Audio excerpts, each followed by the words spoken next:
Allah. Walau kama hasil kitab banallahu qasran fil jannah. Walaupun hanya seperti sangkar burung. Sangkar burung itu mana kira-kira besarnya? Mana sangkar burung kan? Ya tergantung burungnya ya. Rata-rata burung itu hanya kira-kira. Nah, jadi siapa yang membangun masjid walau hanya seperti sangkar burung, dia bangun masjid besarnya hanya seperti, dan niatnya tulus semata-mata karena Allah, maka Allah akan bangun kepadanya di dalam surga qasran, istana. Allah akan bangun kepadanya di surga istana.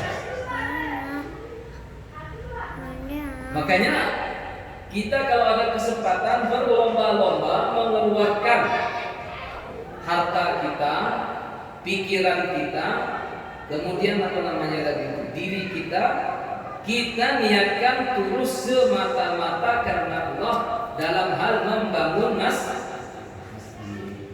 Ada masjid kita atas satu sah, dua sah, maka Allah akan ganti apa? Allah akan ganti kepada kita qasran, istana.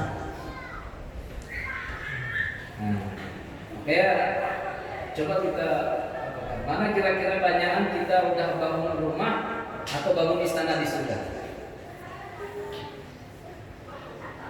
Kalau satu sak tadi kira-kira kalau kita samakan kira-kira satu sak lah kan untuk istana kita. Sedangkan hanya sebesar sangkar burung aja gantinya istana. Apakah lagi kita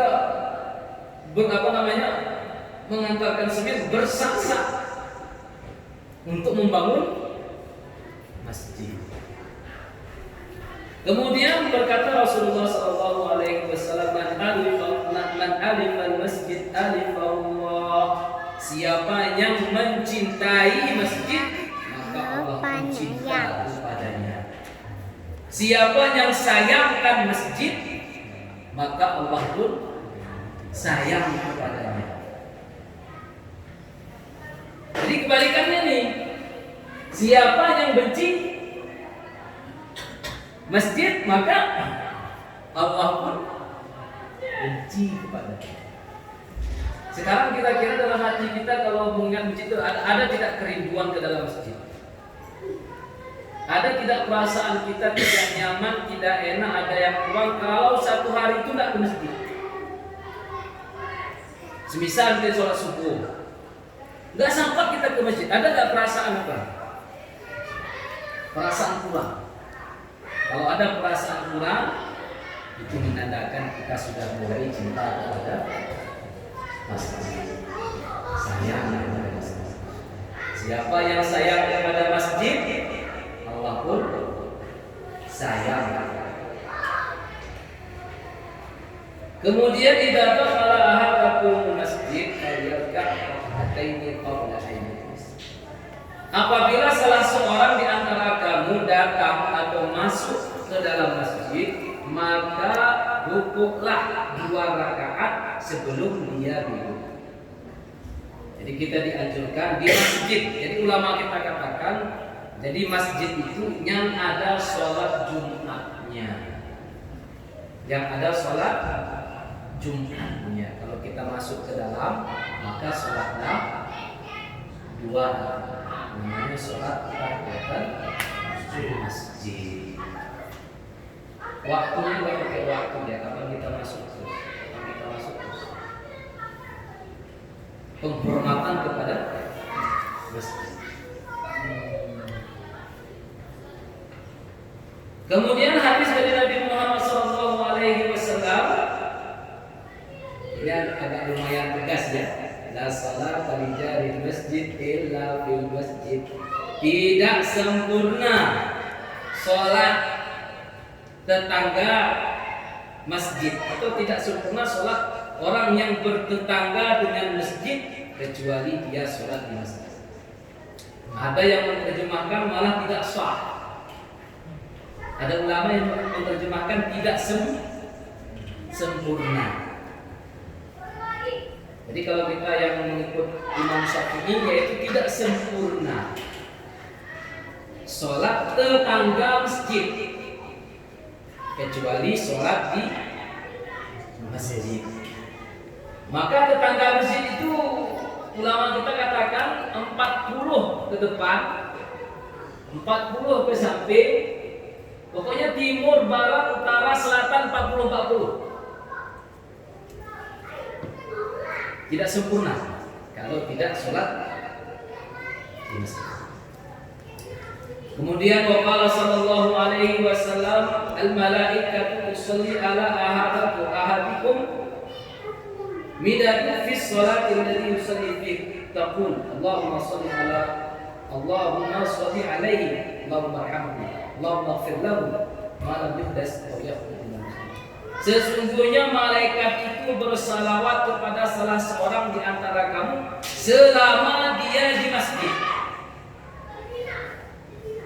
Ya, sesungguhnya Allah bersalawat, sesungguhnya malaikat bersalawat kepada kamu selama dia di masjid.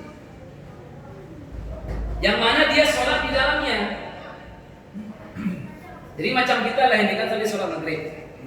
Lalu kita terus sampai sholat Isya, maka malaikat berselawat kepada kita. Malaikat berselawat kepada kita. Salawat malaikat, Allahumma sholli alaihi, ya Allah berilah keselamatan kepadanya. Allahumma arhamhu, ya Allah sayangilah dia. Allahumma ighfir lahu, ya Allah ampunkanlah dosanya. Apabila dia belum berhadas. Jadi belum berhadas itu yaitu wuduknya belum batal. Atau keluar dari masjid. Jadi kalau sudah keluar dari masjid berhentilah malaikat bersalawat kepadanya, memohonkan kasih sayang kepadanya dan memohonkan ampun kepadanya. Beruntung kita berada di masjid. Kemudian lagi qala sallallahu alaihi wasallam ya'ti fi akhir zaman nas bi ummati ya'tuna al-masajid wa yaq'aduna fiha halqan yaqulubu dunya wa hubbu dunya la yajlisuhum wa laysa lillahi bihi hajat. Akan datang kata Nabi zaman masa waktu nasun min ummati, manusia dari kalangan umatku. Akan datang kata Nabi pada penghujung zaman, manusia dari umatku ya'tunal masajid, datang ke masjid. Wa yaq'aduna fiha hilqan. Maka dia membuat di dalamnya kumpulan-kumpulan majelis. Dia buat kumpulan-kumpulan. Mereka membahas, menceritakan dunia. Membahas, menceritakan dunia. Makanya kan salah satu daripada adab masjid tidak boleh menceritakan dunia di dalam masjid. Kalau mau cerita dunia keluar. Ya, jual beli, apa lagi itu? Mencari barang hilang, apa lagi? Apalagi cerita masalah apa? Pokoknya kalau cerita mengenai, kalau kira-kira nikah kan agama ya, nikah agama kan? Agama ya. Tapi jangan cerita orangnya kan itu. Kapan gua nikah? Nikah. Kalau cerita orangnya saya akan keluar. Kemudian dan mencintai dunia. Jadi cerita mereka dunia dan mencintai. Jangan duduk bersama mereka, kata Nabi. Jangan duduk bersama mereka. Termasuk ini orang-orang yang menginginkan sesuatu, misalnya kampanye Allah di masjid. Bahkan ada kita dapati saudara kita berani bersumpah dalam masjid minta maaf, ya Allah, katanya. Minta maaf. Kan bahaya itu ya. Jangan ajari itu. Tim sukses. Minta maaf, Pak. Demi Allah, katanya kadang-kadang nih. Kampanye di masjid jangan. Nah, makanya masjid itu dia pakai warnanya warna putih. Kalau orang merah datang ke masjid jadi putih, orang kuning datang ke masjid jadi putih, orang hijau pun datang ke masjid jadi putih. Artinya jangan kita masjid ini adalah betul-betul kita gunakan sarana ibadah kepada Allah. Karena tidak ada hajat Allah kepada mereka. Kemudian hadis qudsi hadis qudsi ini hadis yang disampaikan oleh Nabi, tapi teksnya itu susunannya itu datang daripada Allah, tapi Nabi yang menyampaikan. Ya, Nabi yang menyampaikan. Inna buyuti fil ardil masajid. Inna buyuti fil ardil masajid. Rumahku di bumi itu masjid. Sesungguhnya rumahku, kata Allah,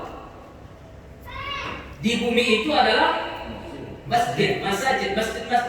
Ini rumah. Maka sering kita katakan Baitullah, rumah Allah.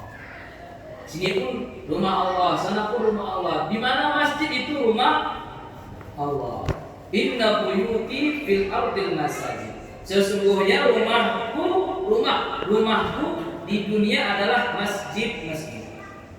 Wa inna zuwari fiha umaruha. Dan sesungguhnya yang ziarah, yang datang ke rumahku, ya sesungguhnya yang mengunjungi rumahku di dalamnya adalah yang memakmurkannya.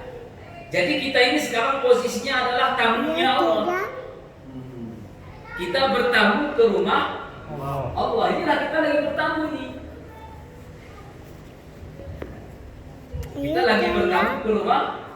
Sekarang kalau kita mau bertamu ke rumah karib, ke rumah saudara, ke rumah pimpinan, ke rumah, bagaimana kalau kita bertamu? Mandi, apa lagi? Mau pakai wangi-wangian, bajunya yang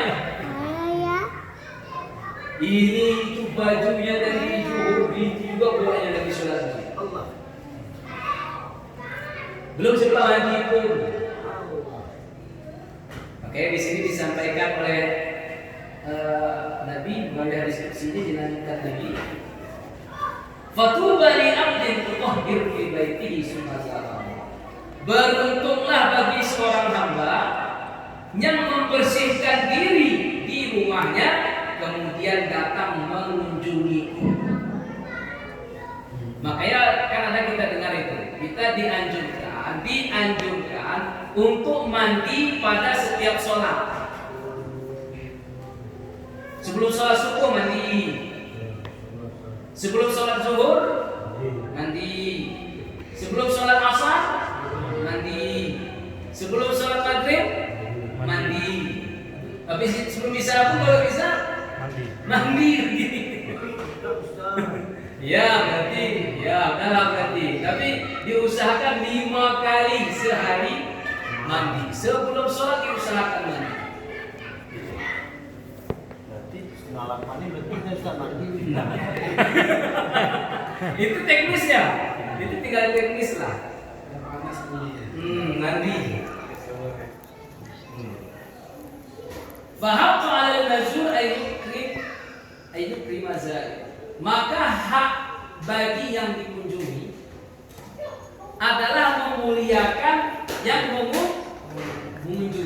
Ini apa ya? Jadi kita ini dimuliakan oleh Allah. Karena kita ini adalah tamu di rumah Allah. Dan Allah akan memberikan kepada kita hidangan, apa hidangannya? Hidangan kemuliaan. Mendapat kemuliaan kita. Karena mengunjungi Baitullah, rumah Allah. Yang sakitnya kan datang ke rumah Allah pas mati. Yang sakitnya datang ke rumah Allah. Alhamdulillah. Pas mati, pas meninggal dulu baru dia datang ke rumah Allah. Gimana kira-kira itu? Ada orang nggak pernah mau bertamu ke rumah kita, pas mati bertamu dia. SD namanya itu. Pernah dekat. Sekali sih. Makanya ini jadi apa kita nih, jadi renungan kita. Jangan sempat mati baru masjid.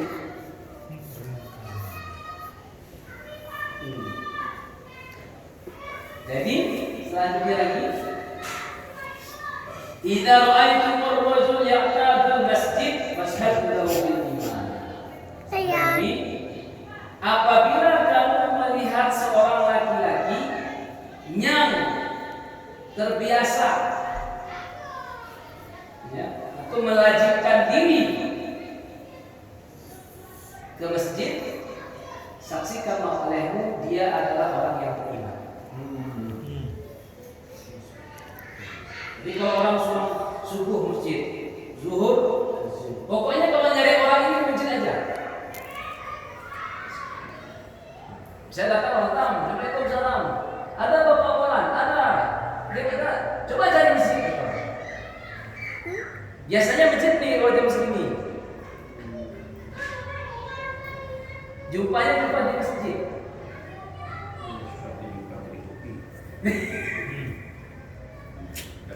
Maka apabila kamu melihat orang yang senantiasa ke masjid, kata Nabi, saksikan dia adalah olehmu, dia adalah orang yang beriman. Makanya kan ada kita dengar hadis fadilah sholat itu. Siapa yang mampu sholat berjamaah 40 hari yang 5 waktu, tidak ketinggalan takbir yang pertama bersama imam, maka dapat 2. Kan? Yang pertama dibebaskan daripada sifat munafik. Yang kedua dibebaskan daripada ancaman azab api neraka. Makanya 40 ini berat ini. Arba'in ya, berat ini 40 ini. 40 waktu tidak pernah tinggal takbir bersama imam. Betul. Takbiratul ihram. Yang yang utama sama imam itu. 40 hari diberikan 2, dibebaskan daripada sifat munafik. Gimana? Pensiun dulu. Kita usahakan lah. Kita coba usahakan. Bagaimana rasanya? 40 hari. Di kantor kan ada juga musola. Bisa itu musola aja. Bisa tuh, bisa.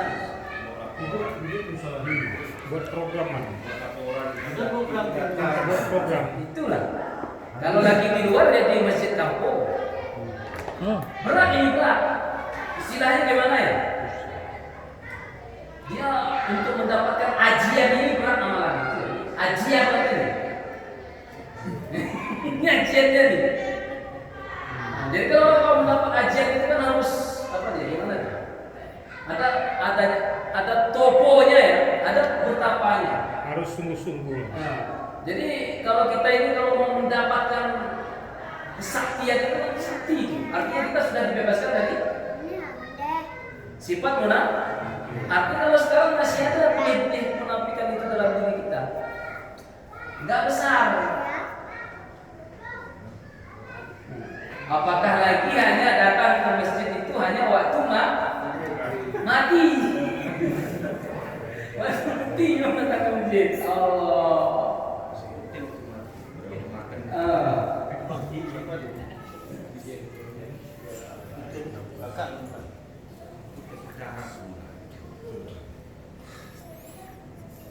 Ini lagi nih. Waqala anna al-masya fil lailati muzlimah ila al-masjid mujibul jannah. Sesungguhnya orang-orang yang berjalan di waktu gelap. Waktu gelap itu kan malam. Berarti waktu malam itu kapan tuh? Maghrib, Isya, subuh. Jadi siapa yang berjalan ke masjid ini 3 waktu ini, yang 3 waktu ini berjalan pada waktu gelap, maka wajib mendapat surga. Wajib mendapat surga. Dan ini paling berat nih memang nih. 3, kalau maghrib udah capek. Yang maghrib udah capek, sudah apa capek. Isya ngantuk, subuh lagi enak-enaknya tidur. Ini 3 waktu gelap nih. Kalau zuhur sibuk kerja, asar pun masih kerja. Maghrib capek pulang kerja. Isya kan? Subuh enak nih. Gelap tidur. Bahaya kita nih. Siapa yang berjalan di waktu malam menuju masjid, maka wajib mendapat subuh. Ada juga kita dengar itu panggilan sholat asar ya. Man shalla bardain, siapa yang sholat 2 waktu dingin. Bardain 2 waktu dingin mendapat surga. Ada ulama mengatakan bardain itu subuh dan asar. Subuh dan asar. Siapa yang sholat subuh dan asar masuk surga. Ada dingin tuh. Asar itu kan lagi apanya tuh? Enak-enaknya lagi apa ya? Ngopi apa? Asar itu sedap sekali waktu ngobrol asar. Nikmat kali. Nanggung. Nanggung ya? Waktu nanggung. Nanggung waktu. Kentang ya, Mat. Kemudian man asraja fil masjid sirajan lamma malaika wa hamalatu awsi yastaghfiruna lahu ma dama fi dhalika al-masjid dawuh. Siapa yang memberi lampu, memberi cahaya, membuat lampu di masjid. Siapa yang membuat lampu atau membuat cahaya di masjid? Maka malaikat tetap akan memohonkan, maka akan malaikat dan malaikat penjaga aras, mereka memohonkan ampun kepada yang apa tadi? Kepada yang membuat cahaya, buat lampu ya, buat lampu di masjid ini. Selama cahayanya masih ada di masjid, maka selama itu malaikat perlu beristighfar kepadanya. Malam nih, banyak dapat nih. Beristighfar terus. Makanya kita kalau ada lampu, kita siapkan mulanya kalau dalam mati gak bisa. Selama mulai itu masih hidup, terus malaikat mohonkan ampun sama kita. Kalau bayar tokennya Ustaz? Sama. Kalau nggak ada tokennya, mana berhubungnya?